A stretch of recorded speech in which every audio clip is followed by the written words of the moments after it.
This is the Distinctly Detroit podcast, the only pod that explores why one wants to be in the D. I am your host, Fyodor III, the director of the University of Michigan Detroit Center.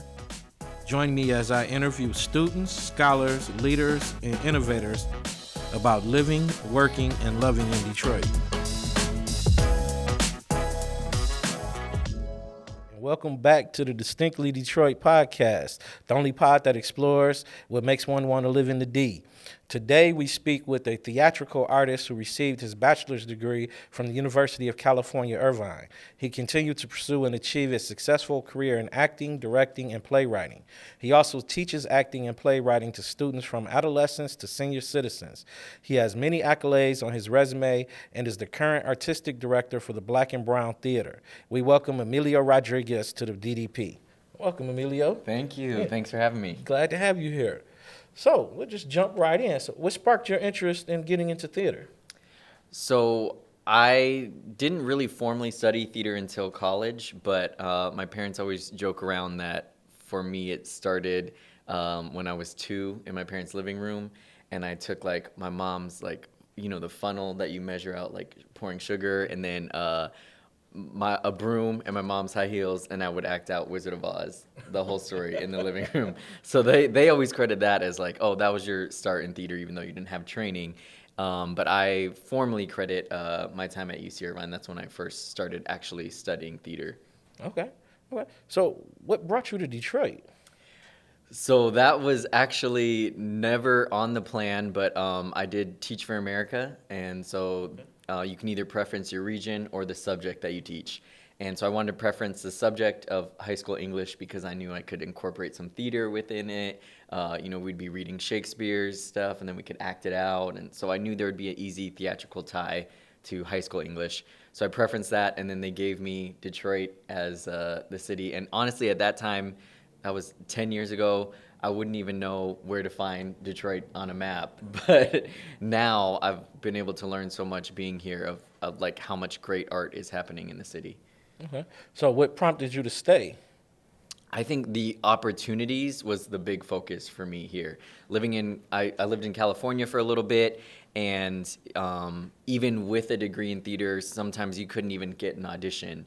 And here, what I love about the Detroit art scene is if you want to put in the work, there's a place and an opportunity for you to do that work and follow that passion. Okay. Well, that leads perfectly into my next question. What is the Detroit theater scene like? I mean, what's going on in Detroit right now in theater?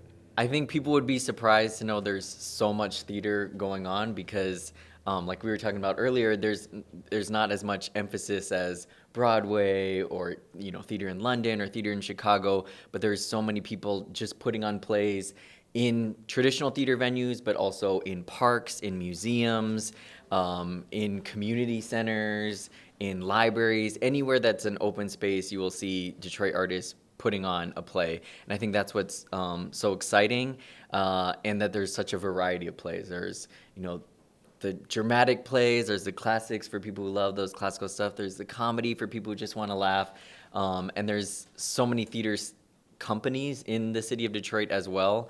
I can't list all of them off the top of my head, but there's a great resource called EncoreMichigan.com that lists all of the theaters in the area. Encore, Michigan. I'm going to have to remember that. Okay. So why do you believe it's important to showcase people of color in your plays? For me, it's being a military brat. I have grown up in so many different communities and seen so much different diversity in communities. So sometimes when I see a play that's very homogenous or only one group is represented, it feels to me like counterintuitive to what I know. So that's one of the reasons why it was so important for me to work with Black and Brown and to create that diversity, because that's what I grew up on. That's, home. That's comfort to me, is seeing a variety of people share the stage together and tell one story.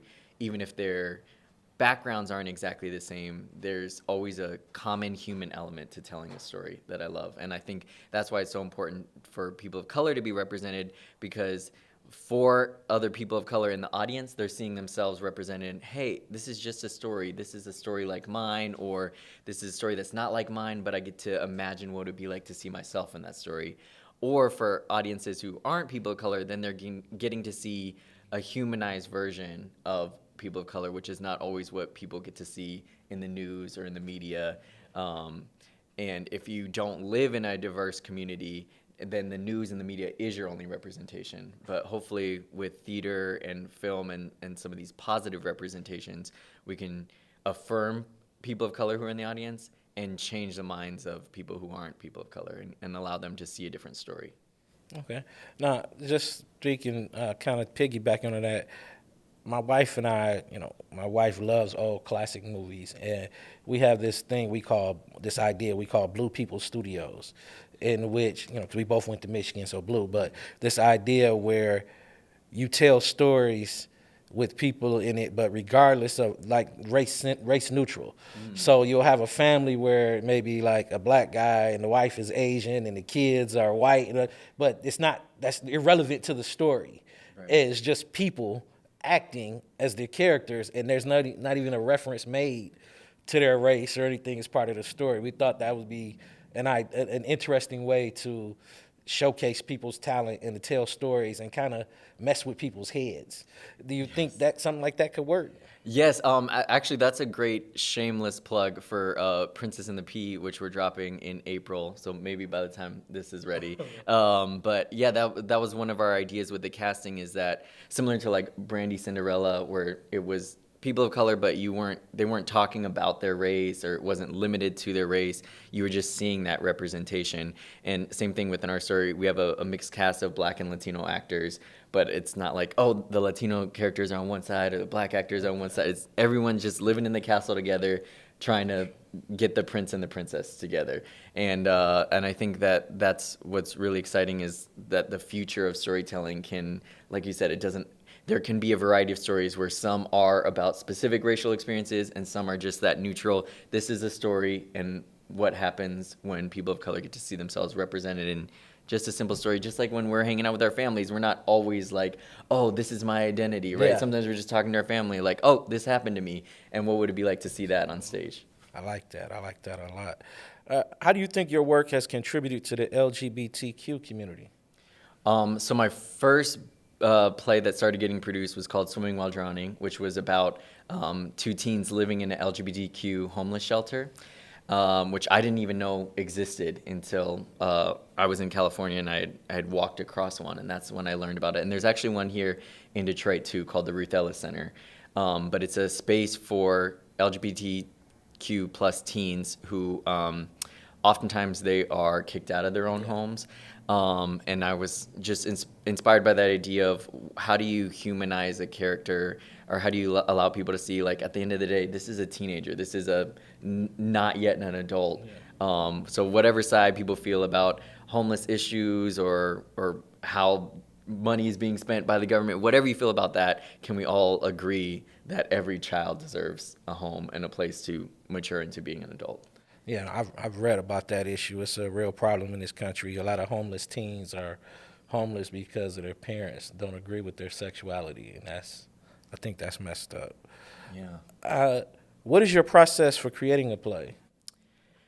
My process has changed, but currently I'm getting more and more visual. So like the same way that people created collages when they were in elementary school or middle school, I do that now actually with plays. I'll find images that I like and glue the old school, like cut them out, glue them onto a piece of paper. Not on Pinterest. No, not on Pinterest. Like I like something about the tactileness of finding actual images, and whether it's magazines or stickers or whatnot, or I'm at the Dollar Tree and I see a book and I'm like, oh, okay, I like that as a inspiration image. And then I'll write out the beats of the story, like the 8 major plot points of a story, and then I'll start writing once I have all of that inspiration in place. You said that 8 major plot points. Yes. Okay.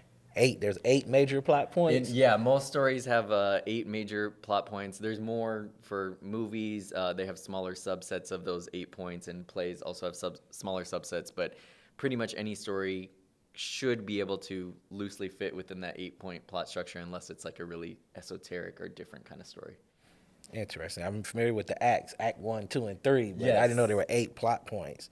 It's been a long time since I've taken an English class. What advice would you give to a young person who is interested in becoming a playwright? I think for me, the most helpful thing was finding what I call like the muse actors, who are those who really understand your language and inspire you to write. Because then when you hear them read it out loud, then you're like, oh, okay, yes, I'm doing this right. Or if you enjoy working with them and then you hear them read something and it's not working, then you can say, oh, okay, maybe this is where I need to rewrite, because this person, they understand my language, they understand the way I write. So if they're saying this wrong, or if it sounds weird when they're saying it, then I know I need to do some revision. So I think finding that community of actors to work with, and then going to see plays as much as you can. And if you can't get to an actual theater, sometimes people say, oh, I don't have transportation, or I don't know where the theaters are. There's so much free content on YouTube, on different platforms, where you can see productions of plays. And obviously that's not as good as going to see it live, but at least gives you a starting point of, okay, this is how plays are written. This is, if you can see plays with audiences recorded, you can hear, oh, okay, this is what audiences laugh at. This is what audience gets surprised by. So you can start to learn how to write and get the reactions that you want. Get the timing down. Yes. So what playwrights inspire you? Oh my gosh, so many playwrights inspire me, but I think the first one that I was really inspired by was John Leguizamo, because he was writing one-man shows for himself to perform in. And I really loved that idea of how you could take every detail of your life, or the most important details of your own life, and make a story out of that. And I think that really was a reminder for me that everyone has a story to tell. Everyone has lived a life. Everyone has life experiences. It's just a matter of how do you dramatize those experiences to make a play. Yeah. John Leguizamo makes a mean one-man show. I've seen a few of those. I Yes. love him. He's a great actor. Absolutely. What makes your plays unique? That's I think the question I'm still always trying to work on. I think there's a phrase that Tyra Banks uses that's different is better than better, meaning instead of trying to compare yourself to everyone else of like, how do I make this better, instead thinking of what's different or what's special about my play.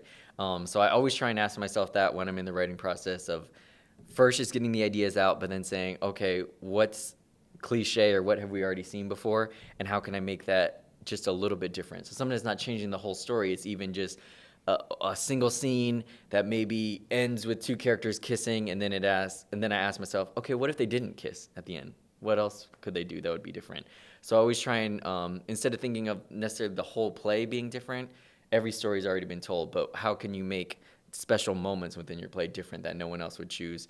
So example, in Swimming While Drowning, with the two teens in the LGBT homeless shelter, I had just had this thought of what would it be like if the teens read like an actual children's book in the like sitting in the bed, they're reading like you have these 15-year-old kids reading a children's book. And I just thought that was so different, because in one point it's like quirky and maybe kind of funny to some people, but in the other way it's a reminder of like, oh yeah, these kids have so much of a loss of innocence. And they're trying to go back to that childhood when everything was protected.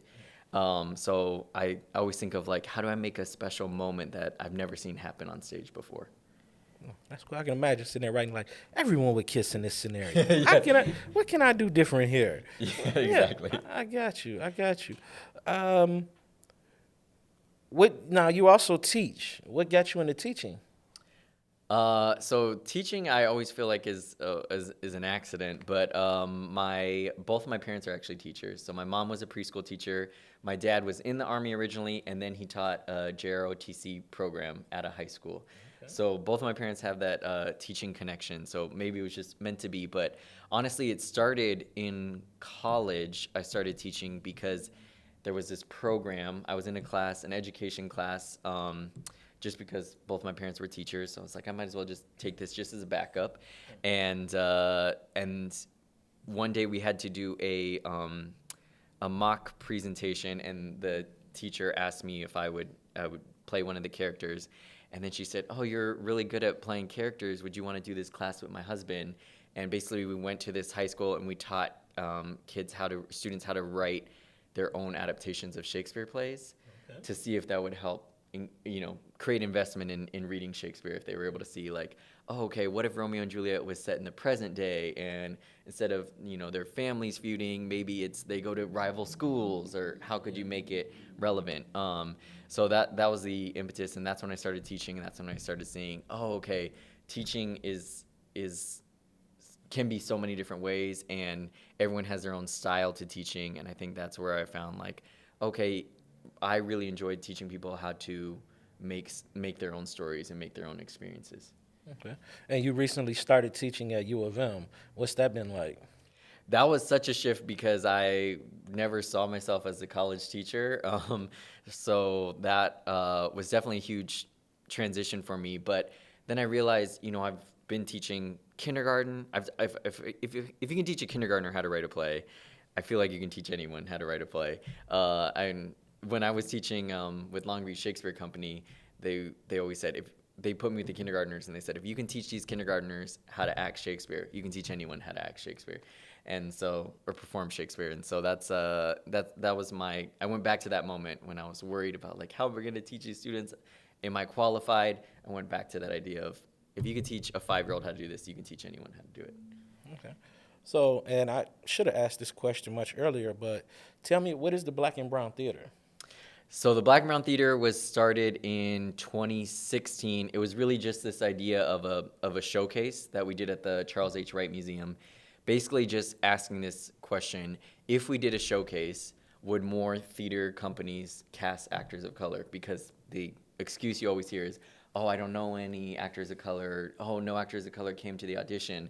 So we said, what if we do this showcase? They do 10-minute plays, and you just come and watch the showcase, and then you can decide, oh, okay, I want to work with this person. I want to work with this person. And it really just started off like that. But at the showcase, one person asked, after one of the 10-minute plays, they said, well, when is the full play happening to that romantic comedy? There was a romantic comedy 10-minute piece. And he was like, when do we get to see the full romantic comedy? And I was like, oh, I guess we could make that happen. So then it really became the impetus of like, okay, people don't want this to just be a showcase anymore. They want us to actually do plays. And then we're able to take one of the plays to, that was safe for kids. We took it to Schultz Elementary School. Okay.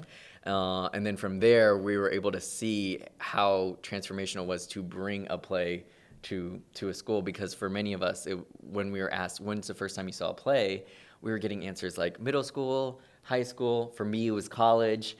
So to bring a play to kindergarten through second grade students at Schultz was really the reminder for some students that young, this is going to be their first time seeing a play. And we're going to create either hopefully that impetus to continue watching plays, or maybe to take a drama class, or to get involved in the drama club at their school. So I think that that impetus has really been a shift for Black and Brown for this year, working in the schools. Okay. And then, so what was your thought process or inspiration behind your upcoming play, God Kind of Looks Like Tupac? That's a perfect segue, because it's about school, actually. While I was teaching full-time in high school, I was like, I'm never going to write a play about teaching in high school, because I'm in it right now. I don't want to be reminded of it. I live that life every day. But as soon as I switched over to working freelance, and I was teaching more classes with elementary students, that's when I was like, okay, I kind of want to write a play now about teaching in high school. And it just started with this idea of what are our own biases about artistic excellence, and what we believe is valued to be taught in schools, and just playing with this idea of this student creating a mural for Black History Month, and the God character that she puts in it kind of has a look that all these people looking at the mural like, oh, he kind of looks like Tupac. And then the teacher trying to ask the student to change it, because that's our bias of what is artistic excellence. Oh, Tupac, he can't represent Black History Month. We need to be Rosa Parks or Martin Luther King, so really asking that question, but who gets to decide what is a valuable moment in history? They say Tupac can't represent God. No, no, yes he can, totally. Yes. So We're going to switch gears a little bit to what we call our lightning round, where we ask our guests a series of questions that we want to build up a catalog of, but it's more stuff about Detroit, your experiences in Detroit, in the city, and what's going on. But first question is, how do you practice self-care? Watching really bad movies on Netflix. Okay. What are you reading? Right now, I'm actually reading a book called, I just ordered it, so it's called Color by Fox, and it's about the black sitcom renaissance in the 90s and why it started and why it ended so quickly. Okay, that's interesting. What are you listening to? I'm listening to, can I listen to my own stuff? I've been writing some songs during Okay. quarantine and Okay. having them produced, and they're on Spotify now through Black and Brown. So I've been listening to our stuff that we put out. So that's what, just random question. Have you ever written a musical? No, I want to, but maybe if this stuff takes off on Spotify and whatnot, then people will encourage me to write a musical. Okay, Lin Manuel. You said, I mean, other than the bad movies on Netflix, what are you watching? Oh, good stuff that I'm watching. I just got into the show Superstore, which it's already done. It finished its 6 seasons, but I was late to it, and I love the quirkiness of the comedy and going back to like what you said about the whole blue casting idea, because it's a diverse cast, but and sometimes their racial identities do come up in the story, but it's really the focus is what is it like working at a superstore like a Walmart or a Target and having all these different people come together and having different interests. Some people really want to go well. Some people are like, I'm just here to cash in my check, you know. So that variety of experiences Very is much like real life. Yes. So I know you just mentioned, you said you moved to Belleville recently, but when you were in Detroit, where'd you like to go out to eat? When you go out to eat in Detroit, where do you like to go out to eat? Oh, what is the Cuban restaurant? Vicente's? Yes. Yes. I really when I could afford that, I would go if I was, on one of those full time. Now. Yeah, now I need to go back. No, it's not as it's a lecture. I worked there too. I just went to this summer though. There's this new ice cream place that I got to try, and it's kind of in this area. It was we were walking to it when we did a show in the parks in the summer, and it's like this slushy mixed with like a soft serve ice cream. Okay. I can't remember the name of it though, but it's in Detroit in this downtown area, like walking distance from here. But that's I'm gonna have my research team look into that. Yes, I'm gonna go back when it's hot again. When you go out and socialize in the city, where do you go out? When I was socializing, I would before COVID. Before COVID, yeah. I would definitely be going to the bars. There's a place called Gigi's that's in Detroit for a lot of the LGBTQ plus community hangs out there, and Menjo's as well. But also, I just love going like Belle Isle when it's warm. I love going to places like Belle Isle. I love seeing all the stuff that's in the summer in like New Center Park, in Campus Martius.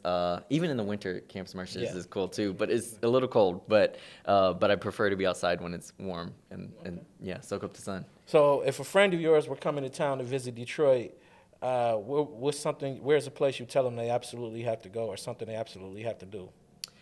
Oh, I would definitely tell him to go to Belle Isle. I think when my brother came, he lives in Cincinnati, so I took him to Belle Isle, and when my parents came, I took them to the Wright Museum. Okay. And they really loved that. So yeah, anywhere in I think the arts district, I'm gonna be biased and encourage people to check out like the museums, theaters that we have here, all the arts district stuff. Definitely. And then the last question we have for you is, where can we find you? So on Instagram, I'm at Emilio Writes Plays, and then B&B Theater is at B&B Theater. And just make sure you spell theater R-E and not E-R. R-E, theater. Yes. Okay, the bourgeois way. Exactly. Okay. Well, thank you, Emilio. We really appreciate you coming in and spending time with us today. And for our listeners, again, we ask you to please, you can find us anywhere you get your pods. We ask you to rate us, provide background information, give us a rating. What else do we need from the people? Comment, like, subscribe. That's what we need. Thank you for listening to the DDP, and we will see you next time.